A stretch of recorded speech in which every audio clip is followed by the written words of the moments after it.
异想空间圣诞特辑，准备好你的交换礼物了吗？我们准备了6样2000元左右的精选耳机喇叭，不但送礼自用2相宜，外观吸睛，性能优秀，绝对让朋友奇思异想，意想不到。第一位，水月宇 Moondrop Pale 耳夹式耳机。2025算是耳夹式耳机井喷发布了1年，这款水月宇 Moondrop Pale 一出场直接掀翻所有耳夹式耳机的地盘。先看外观，不说还以为是什么玩具胶囊。外壳是透明，可以直接看到充电仓里面的耳机本体，轻轻旋转底部就可以超级舒压的翻转出来，跳脱了过去大家常见的耳机仓设计，吸引槽连接发声的小馒头与固定用的小枕头，佩戴过程非常轻松顺畅，整体偏松无感，而且就算是摇滚甩头也绝对不会掉下来，这才是耳夹式耳机该要有的佩戴水准。音质的部分更是没话说，13毫米的动圈单元，蓝牙6.0，可以听到中高低频都清晰均衡，空间感充沛，听感柔顺。高音不刺，低音弹性且有下潜，而且完全没有漏音问题。这个价位段有这种细致调教的声音，已经是物超所值到爆棚了。IP-X 防水，8+20小时本体加充电仓的超级优秀续航时间，支援55毫秒低延迟游戏模式，还可以透过 Moondrop App 进行功能设定 ，Base Control 切换，线上互动式 DSP， 还有自定义的 EQ 等进阶细节操作。这只耳机从可爱活泼的外观上到底层扎实的调音风格与超可玩的软体自定义性，都显示这是一款诚意与实用性上都拉满的产品。而且红绿黑色3种配色超贴合过节氛围，根本就是这次圣诞礼物的最佳选择。更扯的是价格却只要1350，圣诞老公公都说不可能。第二位，水月宇太空漫游2 Ultra 平板单元 TWS 真无线耳机。先不要说我们独后水宇这家厂商啊，那是因为这家产品呢真的是让人眼睛为之一亮，可以说是耳机界中的视觉系。这是一只入耳式的耳机，外观上采用透明的开放式充电仓设计，耳机就像是被精致地安放在玻璃仓标本中的特殊太空科技一样。抽取方式有些特殊，需要习惯一下。耳机本体跟某水果家非常像，只有在耳柄的地方采用方形的设计，佩戴感受舒适，稳固性也非常好，也有附赠更多尺寸的耳塞。音质的部分采用13毫米专利环形单面磁平板单元，蓝牙6.0，支援 LDAC， 中音高音都十分的充沛清晰，过渡顺滑不刺耳，失真少，细节层次多，分离度高。虽然没有大音场，但总体非常适合人声的表现。开放 LDAC 高解析编码后，更多的细节与动态都有更高的提升。如果再搭配 Moondrop App 进行更细节的 EQ 调整，你就会发现这只耳机还能有更多的可玩性，外加有感的降噪功能，锦上添花。毕竟是入耳式耳机，通话收音品质清晰，大多数的噪音也能压下去了，可喜可贺。这款不支援防水，如果降噪全开，可以使用4+15小时的时间。那如果关闭降噪的时候，可以使用7+24小时的时间。支援55毫秒的低延迟游戏模式，也可以透过 Moondrop App 进行 EQ 等功能调整，是水月宇家一贯的超可玩性。那价格呢？竟然还是1350，圣诞老公公已经想退休了。第三位 Soundpeats Pure Clips Pro， 简称 CC Pro， 又来了一位耳夹式老兄。这款由新兴声源产品泥炭所推出的第一款耳夹式耳机，这款跟水月宇 Pale 是我个人今年最推荐的超 CP 值耳夹式耳机。先从外观说起，相比于 Pale 的同序 ，Soundpeats Pure Clips Pro 的设计带有浓厚的未来感与机能感，造型像是一件贴服的科技饰品。机身采用哑光金属质感的塑胶外壳，表面光滑，线条干净，带有柔和的类金属反光，透光角度下会呈现细致的光泽感，视觉风格既低调又带点精品味，佩戴感受顺畅舒适，相对于 Pale 多了点重量，但仍旧保持着长时间近乎无感的穿戴体验。采用12毫米的动圈单元，蓝牙5.4。声音饱满，低频亮感充足，在人声与流行乐上足够给人爽快的听感。高音靠前清晰，有些频段稍微有点刺，算是一种调音风格。也可以在 App 里面调整一下 EQ。总之，这只耳机可以给你其他耳夹式耳机难以同时给予的浑厚低频与高频细节，送给喜欢听动感、节奏强烈音乐的运动人士就是最佳的选择。人声音质不是最好，但是也足够清楚，是在耳夹式耳机中通话第一梯队的。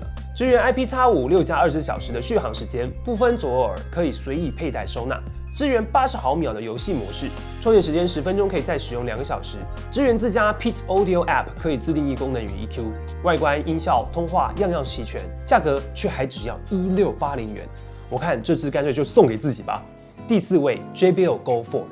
来到我们的喇叭组，这颗就是小型蓝牙喇叭的终极小钢炮。先从外观开始 ，Go 4延续了 JBL 小型喇叭家族的设计与绘。网布材质变得更细致扎实，边角过度圆润，手感更好，整体造型更加方正利落。侧边 JBL logo 采用更精致的立体加工，视觉辨识度也非常高。顶部的挂绳加粗并重新调整长度，实际使用上更牢靠。挂在包包或单车上晃动时，稳定度明显比上一代提升。全机维持轻巧的设计，重量控制合理，加上 IP67防尘防水规格，不论是雨天、沙地或是户外活动都能放心使用。再来谈音质。这代 Go4 的提升相当明显，虽然体积仍然迷你，但是内部的单体与声学腔体重新调整后，整体声音密度更高，动态更自然，不会有小喇叭常见的空心感。中频人声清晰度提升，口型更集中不散，听流行 R&B 都相当有质感。高频延伸也更干净，不刺耳不毛躁，长时间听也不会累。声场虽然受限于体积，但是比上一代更开放。音量拉大依旧稳定不破音，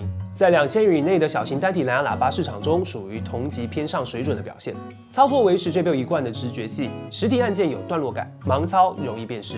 支援蓝牙5.3，搭配 JBL Portable App 可以进行基本的 EQ 调整、查看电量、管理软体更新。对于这种小型喇叭而言，这些功能已经相当够用了。续航方面 ，Go4 从上一代的5小时进步到7个小时。整体来说 ，JBL Go4 是一款在外观质感、声音调教、续航与防护能力全面稳定进化的小型蓝牙喇叭。多彩配色依旧是它的魅力之一，也非常适合作为交换礼物、学生族、通勤族或是户外使用者的入门推荐款。价格1880元，它就是一款稳定、可靠、实力强悍的小钢炮喇叭。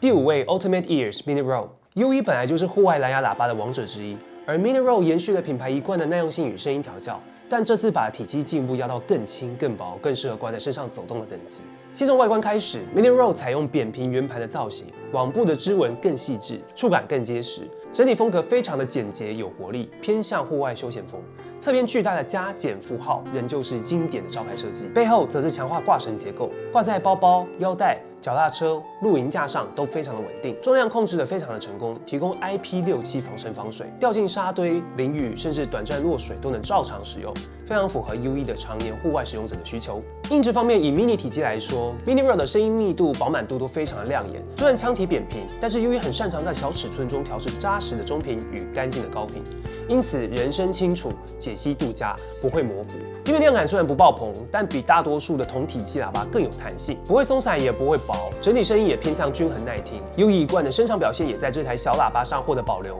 听乐器编制较多的音乐也不会挤在一起，在中小型空间如卧室、办公室、移动场景都有非常足够的声压，而且最大音量时失真度控制得不错，没有破音的状况。操作上 ，Mini Row 采用实体按键，手感明确，录音时盲操也容易辨识，支援 A2DP 的蓝牙连线，提供40公尺的超广连线距离。续航方面 ，Mini Row 可以播放最多7到12小时。综合来说 ，Ultimate Ears Mini Row 是一款强调辨析、耐用、声音均衡的小型喇叭，它没有多余的噱头，而是把 U1 的价值核心防护、耐久、清晰的音质、易于携带，完整浓缩到最迷你的体积内，非常适合户外露营、通勤族、学生族，或是任何需要一颗挂着就能走的喇叭的人。多色设计更适合作为礼物赠送，兼具质感与实用性。第6位 Divum Tivo 2。Divum 是一家以结合像素艺术与音讯科技的创新品牌。这一款 Tivo 2看起来像是一台超级可爱的复古小电视，圆润外观搭配 LED 像素萤幕，辨识度极高，做工细致，机壳光滑，拿起来还有一点重量，非常的精致扎实。音质表现上，虽然 Tivo 2不是主打专业音响级别，但是它的小体积单体调教的非常出色，声音偏向温暖耐听的风格，中频人声饱满清晰，听 YouTube、Podcast、Lo-Fi、Jazz 等桌面轻松音乐都非常适合。